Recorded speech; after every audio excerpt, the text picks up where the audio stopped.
조선 성종 14년인 1474년, 요즘으로 말하면 감사원의 중경관리인 사헌부 장령 송영의 처 신씨가 전격 구속된다. 이거 놓으시오. 내가 무슨 죄가 있다고 이러단 말이오. 무슨 죄냐고 하시었소? 바로 분경을 한 죄요. 나라에서 분경을 법으로 금한 것을 모른단 말이오. 분경죄?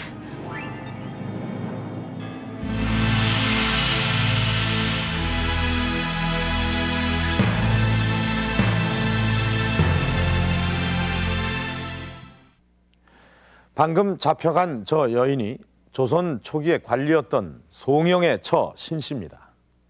양반댁 여인이 체포됐는데 그 죄목이란 것이 분경죄란 것입니다. 분경이란 말 들어보셨습니까? 저도 처음 들어보는 소리인데요. 이 왕조실록에 보면 조선 초기에서부터 중기에 이르기까지 분경죄에 관한 사건과 논의가 300여 회나 된다고 합니다. 오전 회의에서 그렇게 많이 언급됐다면 가벼운 죄가 아닐 텐데 대체 신씨가 무슨 일을 했길래 체포됐던 것일까요?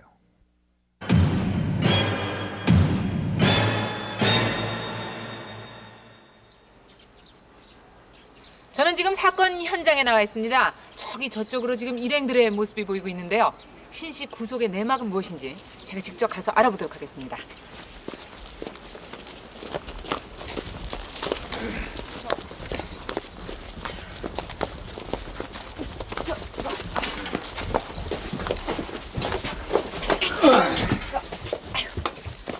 송영 씨, 처 맞죠?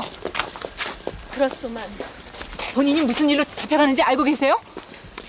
내 팔촌오라비 홍석보의 집에 가서 남편 얘기를 하였다 하여 그것이 분경죄라 하니 세상에 억울하게 이런 법이 어디 있어? 아니, 단지 그 일로 잡혀간단 말입니까? 신씨의 말이 맞습니까? 말은즉슨 맞소이다.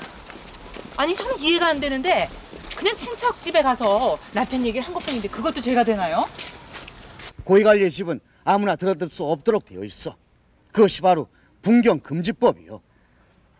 그냥 찾아간 것이 어떻게 남편하고 거기서 얘기한 것뿐인데 그것이 어떻게 법적으로 구속이 가능한가요? 사사로이 권문사가의 집을 출입하는 것이 발각만 되어도 구속할 수 있도록 되어 있어. 어서 가자. 예!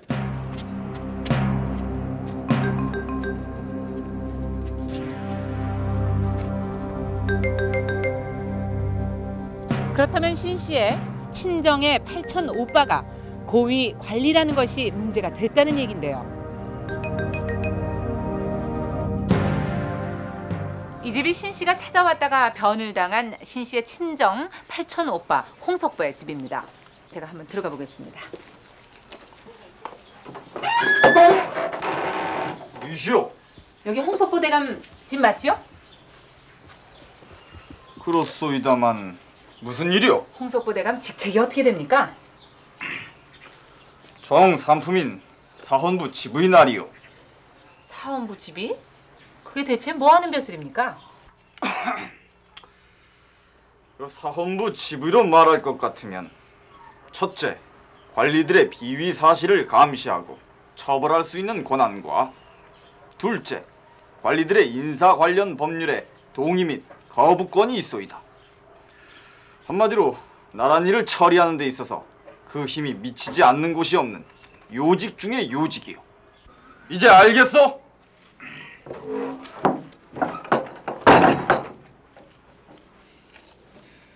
이상 취재한 내용을 토대로 이 사건을 요약을 해보면 성종 18년 8월 사헌부, 요즘 말로 하면 감사원의 중경 간부인 송영의 아내 신씨가 친정 오빠뻘이 되는 홍석보의 집을 찾아간 사실이 발각이 돼서 분경죄로 구속이 됐습니다.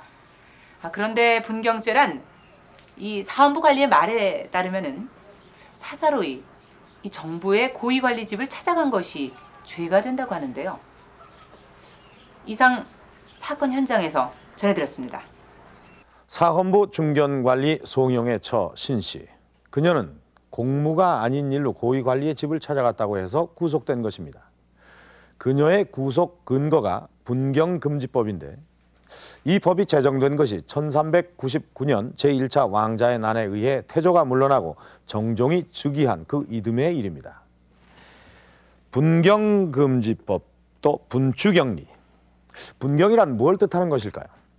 바로 이 분경은 분추경리에서 나온 말이라고 하는데 그 뜻은 벼슬을 얻기 위하여 권세 있는 사람을 분주하게 찾아다닌다 라는 뜻입니다. 경국대전에 보면은 이 분경자란 권세 있는 자의 집을 들락거리면서 엽관 운동을 하는 자다. 요즘 말로 하면 인사청탁을 하는 사람이다 라는 뜻이 되겠습니다. 그렇다면 분경금지법이란 곧 인사청탁금지법이다 라는 말이 되는데요. 요즘에도 인사청탁에는 처벌 규정이 없다고 합니다. 조선시대 인사청탁금지법, 그 내용이 어떤 것일까요?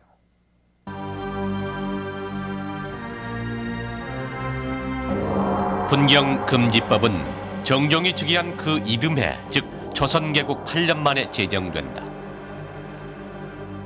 처음 제정되던 당시 분경금지법의 골자는 주요 대신을 사할하는 것, 즉 사사롭게 찾아가는 것을 금한다는 것이다. 사정이 있을 때에는 반드시 관청에서 만나 해결하도록 규정하고 있다. 이를 어길 시에는 사헌부에서 관련자 모두를 귀찰해서 멀리 유배하고 다시는 관직에 임용하지 않으며 삼사총관인 친척의 출입은 허락하되 재판의 판결을 담당하는 관리의 집은 비록 삼사촌에 가까운 친척이라 하더라도 문병과 조문 외에는 출입을 금한다는 것이었다. 분경 금지 내용은 첫째는 인사청탁을 금지한 것, 둘째는 병권과 사찰의 연결되는 것을 막고, 셋째는 언론에 대한 청탁을 금지하며, 넷째는 소송에 영향을 줄 수 있는 청탁을 막는 것이었습니다. 이 가운데 가장 중요한 것은 인사청탁을 막는 것이었습니다. 태종 때에 이르러서는 분경을 감시하기 위한 실질적인 방안도 마련됐다. 무관의 집은 삼군부, 즉 요즘의 국방부에서, 문신의 집에는 사헌부에서 감시하도록 했다.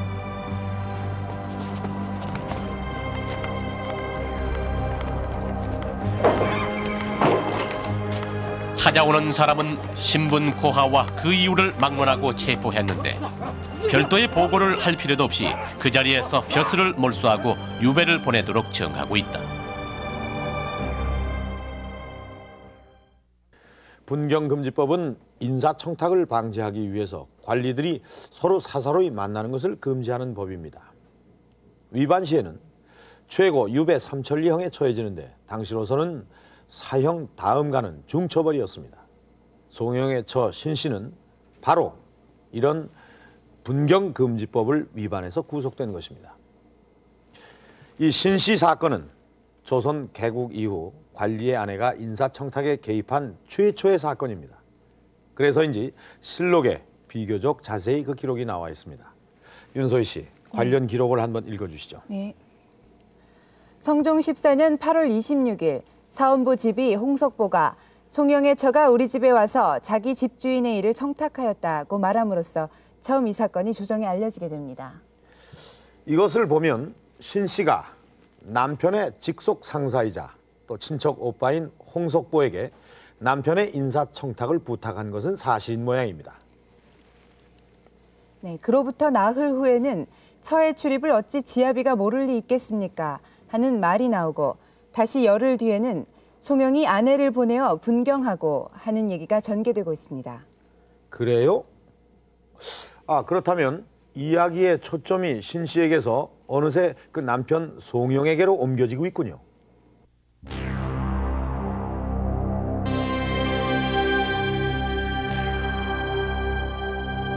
저에게 조금만 관용을 베풀어 주시옵소서. 신씨 구속 이후 억울합니다. 분경에 송영이 관련됐다는 설이 강력하게 떠오른다. 당시 송영은 작은아버지 송현수의 영모 사건에 연루돼 관직에 나가기 어려운 상황이었다. 그러나 성종은 송영을 총애해서 사헌부 장령으로 임명한다.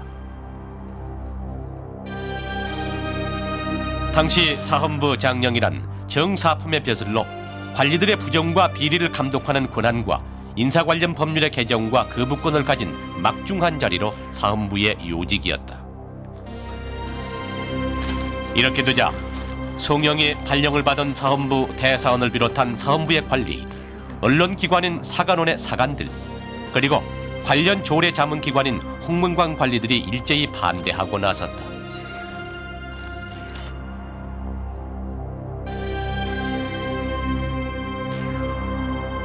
일이 이렇게 되자 신씨가 홍석보를 찾아가 탄핵을 무마시키고 남편이 벼슬에 나갈 수 있게 해달라고 부탁을 했던 것이다.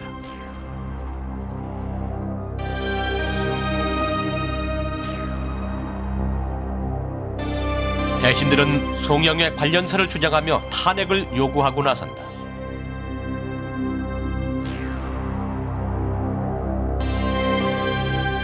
그러자 사건의 조정이 알려진 지 20일 만인 성종 14년 9월 1일, 성종은 비서실은 승정원에 미용해 송영에게 사실을 확인하도록 미용한다.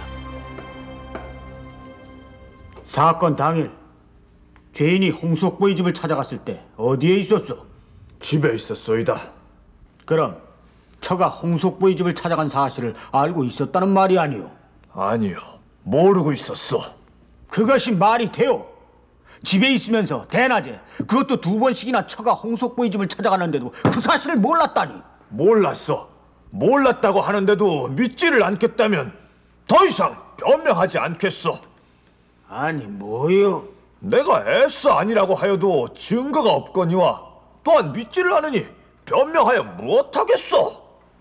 이렇게 송영이 애매모호한 태도로 답변을 거부하자 논란은 더욱 심해지는데, 그 과정에서 뜻하지 않던 사건이 생긴다. 신씨가 인사청탁을 했다는 사실을 바로 보고하자는 홍석보와 이 사실을 취중에 발설했던 사헌부 관리 2명이 파직됐다. 글쎄 말입니다. 이렇게 당사자들보다 주변 인물들이 먼저 중형을 받게 되자 연일 송영을 탄핵하고 다른 부처로 보내라는 상소가 줄을 잇는다.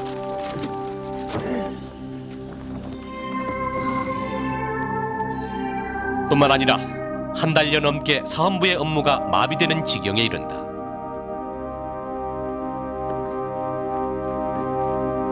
사태가 여기에 이르자 마침내 신씨의 논죄가 시작된다. 원래 분경은 유배형으로 중처벌하게 돼 있다. 그러나 관리의 처가 분경을 한 판례가 없다는 이유로 신씨는 장 100대형에 처해진다. 신씨가 처벌을 받자 송영도 무리를 일으켜 부끄럽다는 이유로 사의 표명을 하기에 이른다. 사헌부 마비, 3명의 고위관리 파면 등 파국으로 치닫던 신씨의 분경 사건은 송영의 사의 표명으로 일단락된 듯합니다. 실제 부정인사가 있었던 것도 아니고 단지 관리의 아내가 남편의 직속 상사의 집을 찾아갔었던 일이 이렇듯 큰 파문을 일으켰던 것입니다. 그런데 조선시대에는 분경금지법 위반으로 처벌받은 예가 한두 건이 아니었습니다. 조선 초기 분경죄로 처벌을 받은 관리의 예는 흔히 찾아볼 수 있다. 태종 1년 5월 지의홍 상금부사 김영렬이 이조판서 이무의 집에 분경한 죄로 파직당한다.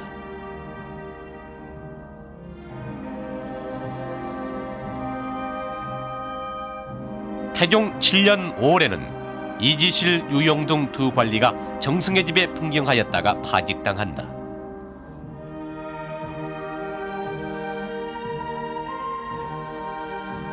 이처럼 태종죄의 14년 동안 정부 관리들이 정승이나 인사담당관을 찾아간 분경 사건은 어전회의에 기록된 것만도 6건, 이와 관련해서 파직을 당하거나 유배를 간 사람은 10명에 이른다.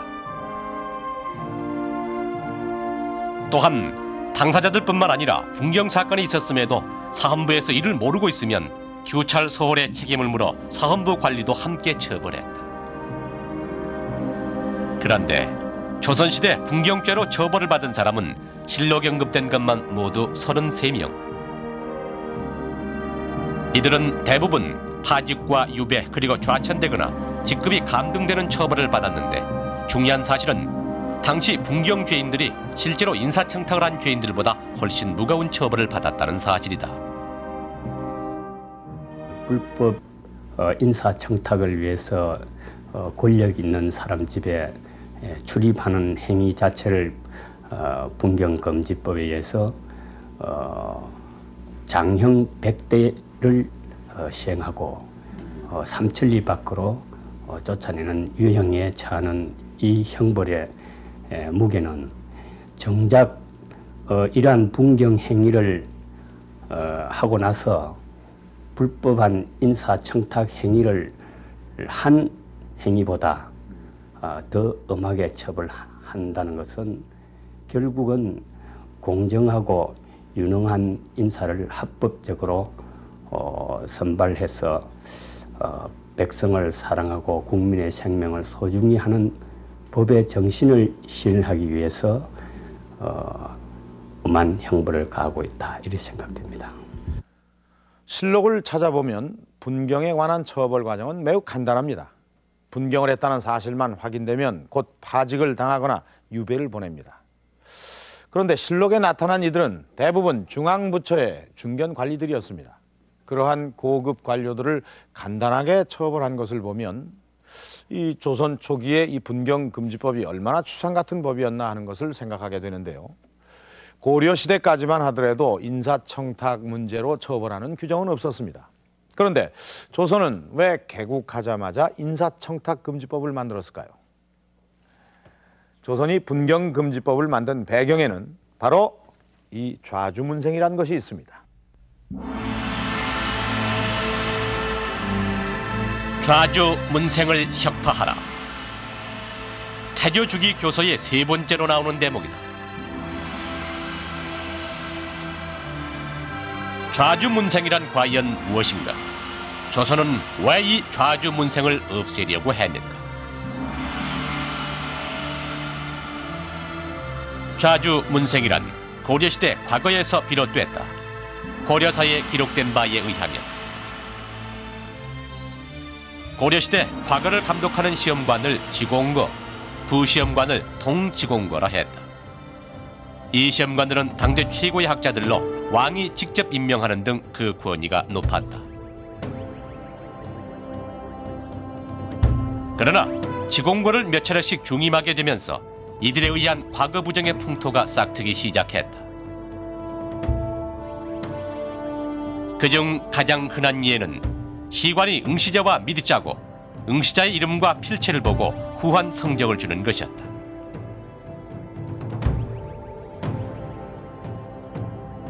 이런 폐단 때문에 응시자의 이름을 가리게 하는 봉비법이나 답안지를 베껴 써서 시험관에게 넘기는 역서법이 실시되기도 했다.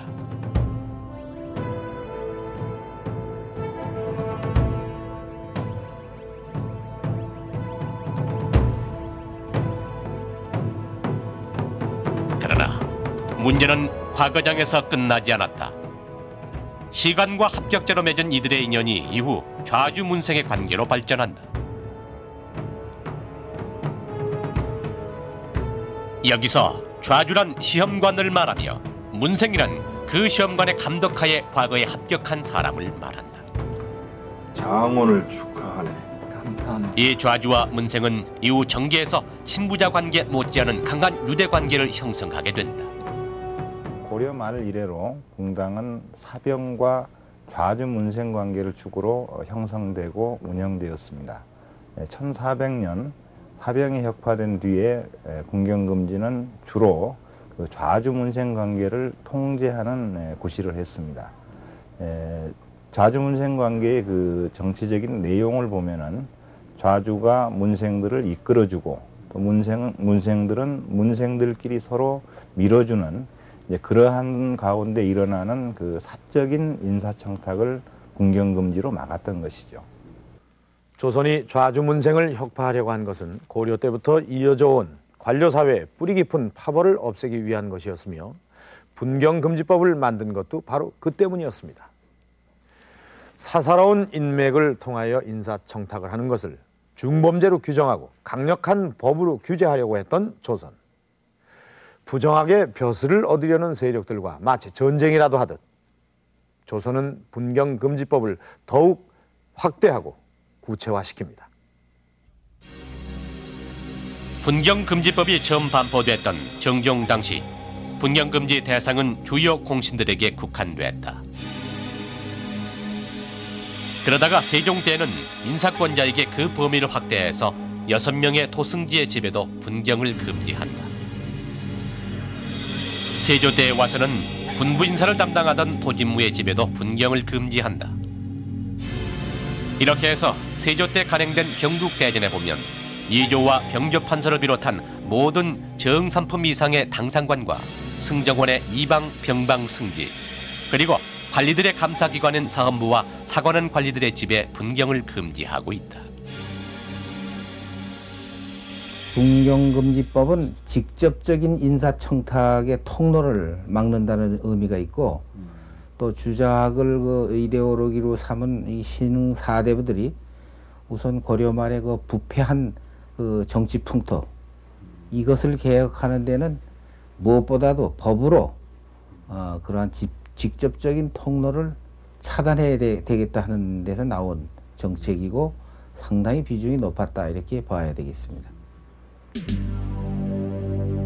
이런 조선 초기의 노력은 세조 이후로도 계속 이어져서 예종 때에는 이조와 병조의 참의와 참제의 집에도 분경이 금지되고, 성종 13년에는 낭관, 즉 정랑과 좌랑의 집도 분경금지 대상에 포함된다.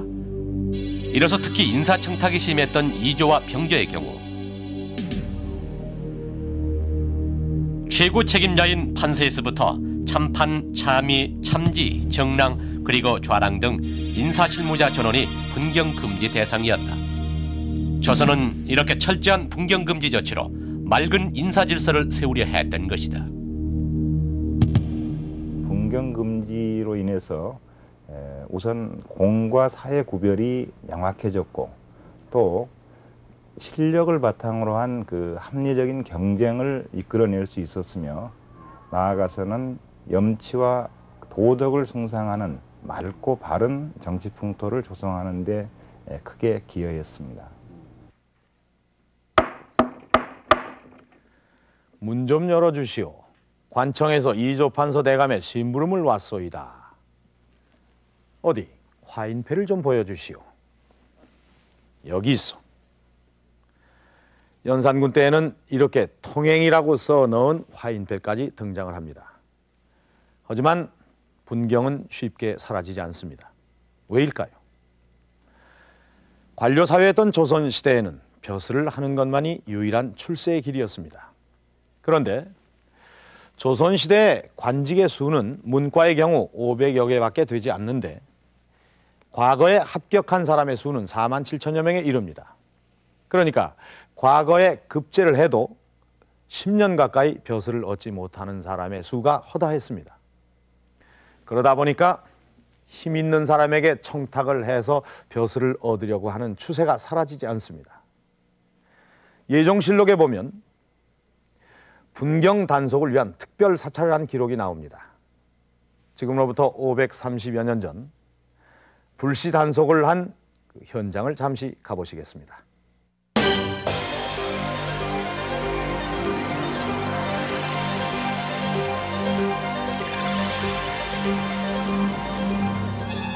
아이고, 알았어요. 나갑니다요. 아이고.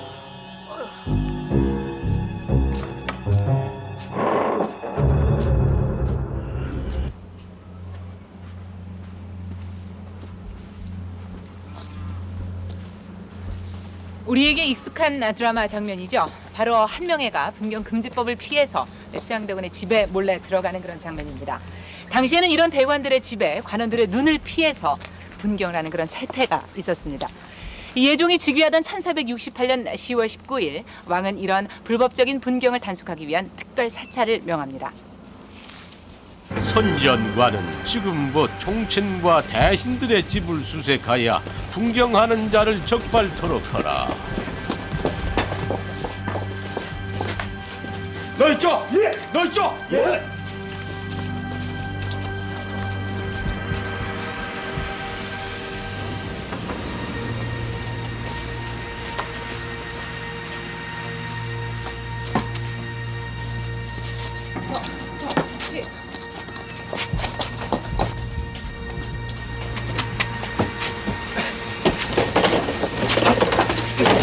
누구세요? 어디서 누구세요?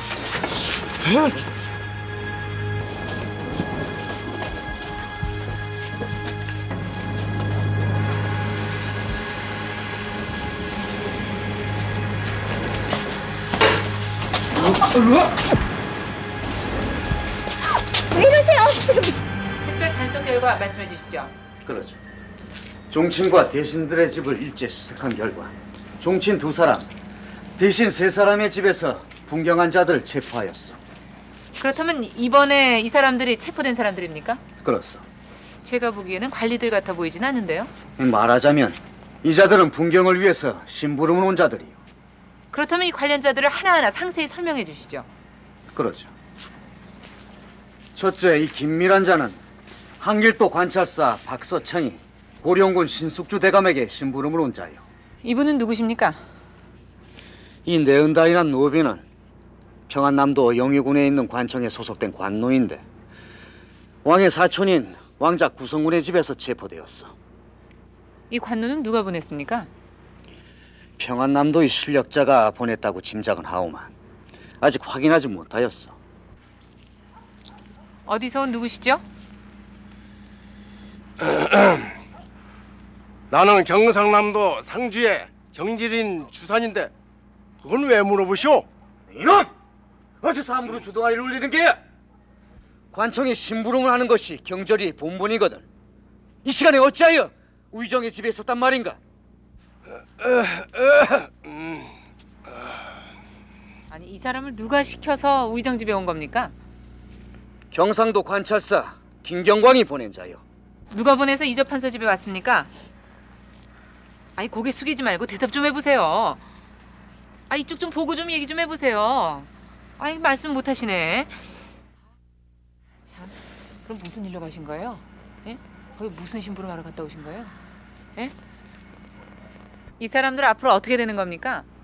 먼저 이 자들을 의금부에 구속하고 진상을 좀 더 조사해 봐야 할 것이지만 이 자들이 분경을 한 것이 확실해지면 관련자들은 물론 감시의 책임을 소홀히 한 사헌부의 관리들도 책임을 면치 못할 것입니다.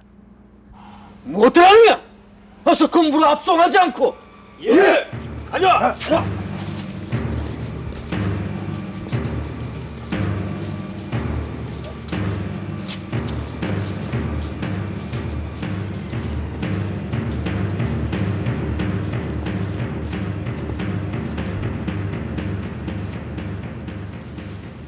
분경 단속을 위한 특별 사찰 결과 종친과 정승을 비롯한 이 정부 고위직 인사 5명의 집에서 아전, 노비, 여인 등 수명이 분경 관련 죄로 현장에서 체포가 됐습니다.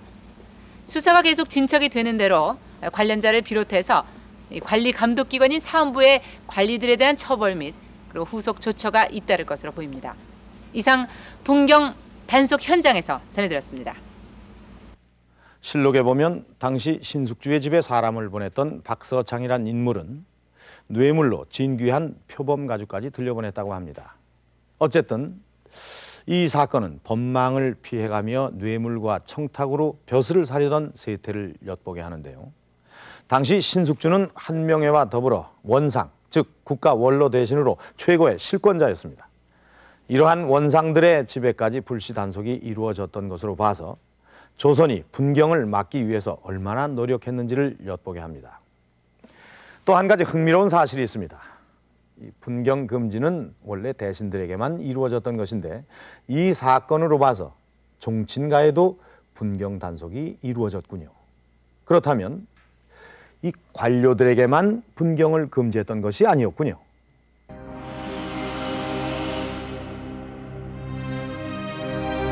종친에 대한 분경 금지가 처음으로 논의된 것은 세종 8년인 1427년.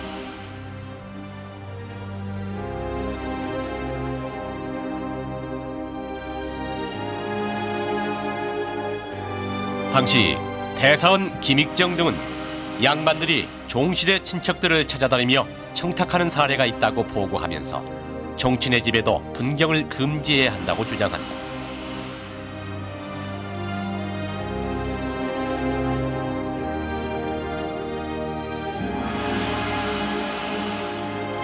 하지만 세종은 이를 허락하지 않는다. 강력한 왕권을 구축한 세종 당시에는 종친과의 분경이 크게 문제될 것이 없었던 것이다. 종친과의 분경이 정치적으로 문제가 된 것은 문종의 죽음이 임박해서였다. 세종의 장남이었던 문종은 총명하고 어진 임금이었으나 원래 병약했던 탓에 즉위 내내 병석에 있다시피 했다. 그런데다가 세자는 아직 어렸고 그 때문에 문종의 형제들을 비롯한 종친들의 정치적 영향력이 점점 커져가고 있었다. 그 대표적인 인물이 수양대군으로 그 주위에는 권람 1명의 등이 모여들면서 새로운 정치 세력을 형성하고 있었다. 어린 단종이 즉위할 경우 정치인들의 영향력은 더욱 거세질 상황이었다.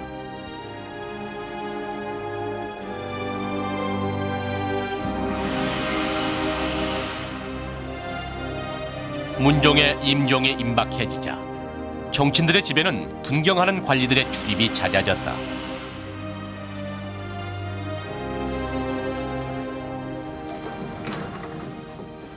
상황이 이렇게 되자 김종서, 황보인 등 대신들은 정치인들에 대한 분경 금지를 서두른다.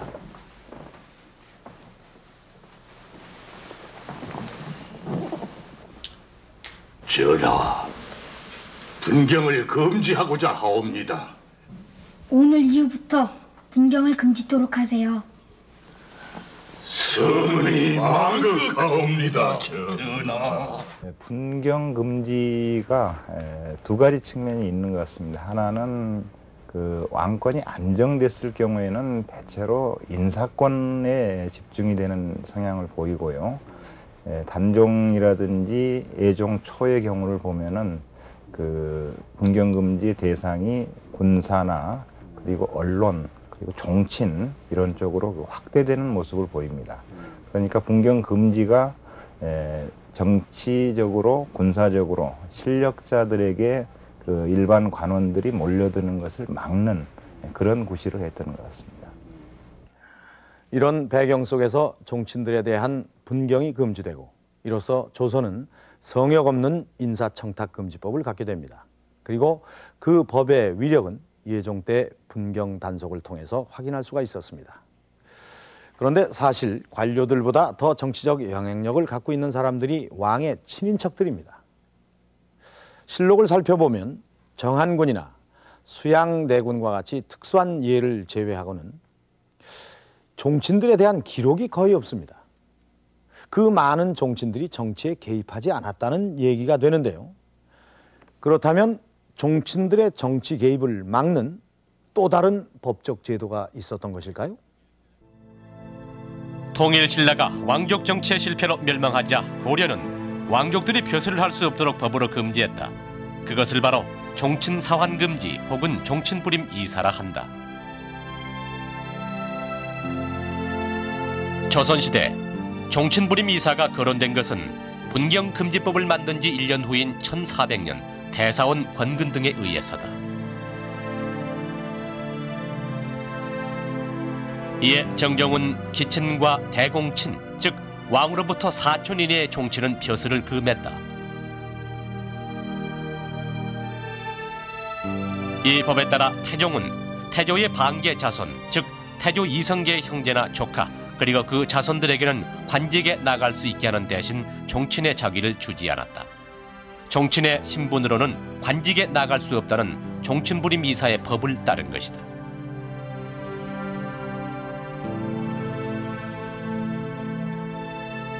세종 때에 와서는 단면친, 즉 왕으로부터 8촌까지는 벼슬을 할 수 없도록 그 범위를 더욱 확대한다.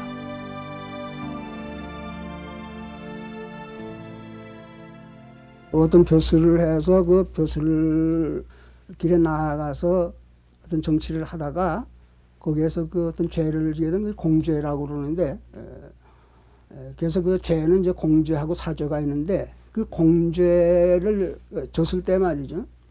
또 그러게 되면 또 거기에다 사죄도 또 거기 따라갈 수도 있습니다. 벼슬 하다 보게 되면. 그는 공죄, 사죄 다 거기 따라갈 수가 있단 말이죠. 그러면 그거를 처벌을 한단 말이죠. 이렇게 되면은 거기에 참 어려운 여러 가지 문제가 일어나고 그럴 수밖에 없죠. 이 법에 의해 종친들은 과거를 볼 수 없었고 상대적으로 예능 분야에 진출해서 일가를 이룬 사람이 많다.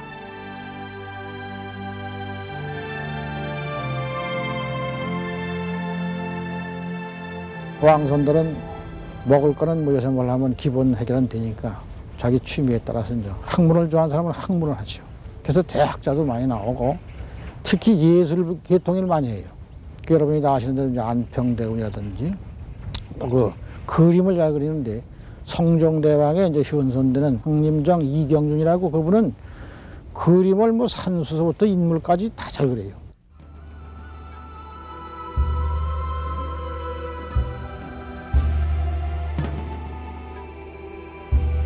그러나 왕으로부터 9촌 이상이거나 종친의 4대손 이하는 과거를 볼 수 있도록 했다.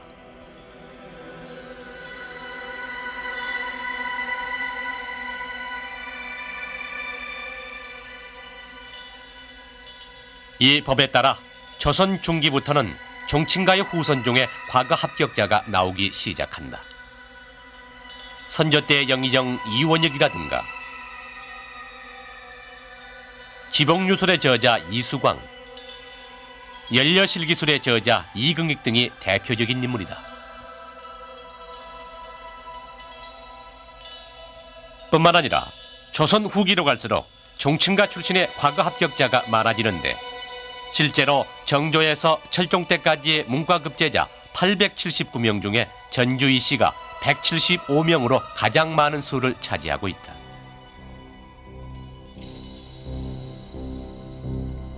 조선은 이렇게 종친들의 신분을 보장하고 관리 진출의 길을 합리적으로 열어주는 한편 종친사환 금지라는 법으로 종친 신분으로 정치에 개입하는 것을 철저히 차단했던 것이다. 통일신라의 왕족 정치가 부패와 무능으로 막을 내리자 고려는 왕족들의 정치 개입을 막는 종친사환 금지의 원칙으로 정치를 바로잡으려고 했습니다.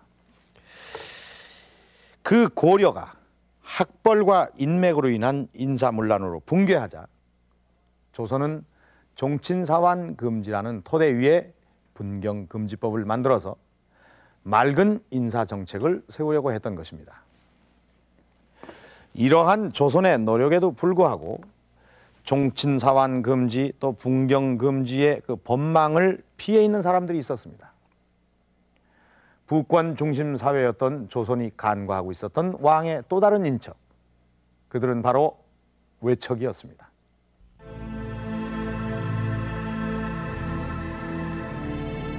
(1623년) 인조 반정 당시 서인들은 광해군을 패하고 인조를 왕으로 세운 뒤 권력 유지를 위한 대안을 모색하기 시작한다. 이때 등장한 것이 무실국헌이다.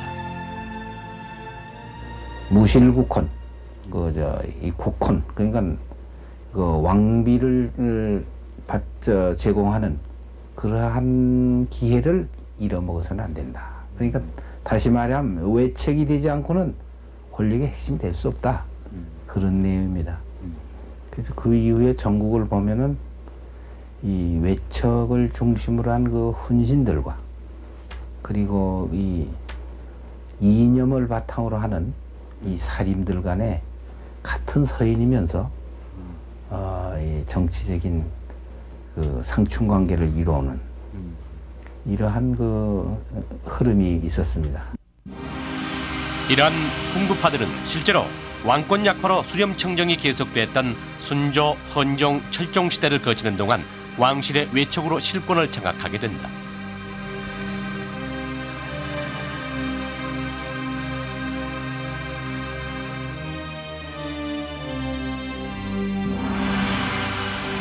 이때부터 안동 김씨와 풍양 조씨 등 몇 개의 외척들이 정부의 주요 관직을 독점하며 국사 전반을 좌우하는 세도 정치 시대로 접어들게 된다.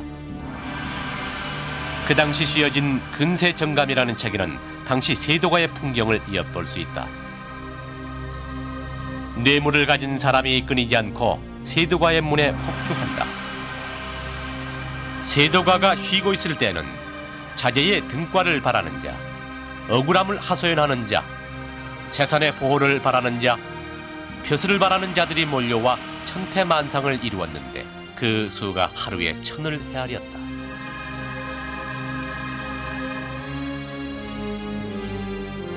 이렇게 조선 후기는 외척들에 의해서 왕권이 무너지면서 국가의 기본 법질서도 유명무실해져 갔다. 조선 500년을 통해서 왕권과 신권이 서로 견주하며 조화를 이루는 데 큰 역할을 해온 분경금지법도 이렇게 그 힘을 잃어갔던 것이다. 이번 시대의 그 정치의 중요한 것 중에 하나가 권력 분산을 통한 그 정권 안정입니다. 그리고 그 분산된 권력이 서로 사적으로 연결되거나 서로 사적으로 남용되는 것을 막는 장치가 분경금지였습니다. 이런 점에서 본다면 분경금지는 분산된 권력을 그 분산된 상태로 유지토록 하는데 큰 기여를 했다고 하겠습니다. 만일 외척들의 정치 개입도 법으로 막을 수만 있었더라면 하는 아쉬움이 드는데요. 법의 필요성, 법이 있기에 가능한 것들을 우린 송영 사건을 통해서 확인할 수 있습니다. 송영 사건은 다른 분경 사건들처럼 간단히 끝나지 않았습니다. 송영은 왕실의 외척이었습니다. 그래서 성종은 송영을 처벌하지 않으려고 했던 것입니다. 그러나 대신들은 끝없이 왕 앞에 나아갑니다. 윤솔 씨, 네. 성종의 태도가 어떻게 변해갔는가를 말씀해 주시죠. 네. 송영의 처 신씨의 분경 사건이 발생한 후 약 한 달간 송영의 처벌 문제로 대신들이 왕 앞에 나갔던 사례는 무려 19번이나 됐습니다. 8월 30일부터 9월 15일까지 약 보름간 모두 7차례에 걸쳐 대사원 이덕량, 대사관 박계성 등 조정의 중신들이 송영의 처벌을 요구하자 성종은 대신들의 힘에 밀려 집사람이 범한 것을 가장에게 죄주는 판례를 찾아올리라고 명령하게 이릅니다. 그러나 관련 판례가 없다는 이유로 성종이 송영의 처벌을 거부하자 마침내 대사원 이덕량이 사직서를 제출하고 닷새 후인 10월 4일에는 집의 최응현과 헌납 양면이 나아가 송영과는 함께 근무할 수 없다는 이유로 타 부처로 보내달라고 요구합니다. 성종은 결국 10월 4일에 송영의 벼슬을 바꿀 것을 합의합니다. 이렇게 해서 송영 사건은 막을 내리게 된 거죠. 조선이 개국 8년 만에 선포한 분경금지법. 우리는 송영 사건을 통해서 분경금지법을 들여다볼 수 있었습니다. 분경금지의 요구는 아주 간단합니다. 고위관리나 왕의 친인척 집에는 가지 말라는 것입니다. 그 요구를 어기는 자에게는 실제 부정한 인사를 저지른 사람보다 훨씬 더 무거운 처벌을 내렸습니다. 그 까닭이 무엇일까요? 부정한 청탁에 앞서 그 청탁이 가능하다고 믿는 그 생각 자체를 더 경계해야 한다는 까닭은 아니었을까요? 조선은 분경을 범죄로 간주했던 그런 인사청탁 금지법이 있었습니다. TV 조선왕조실록 여기서 마칩니다.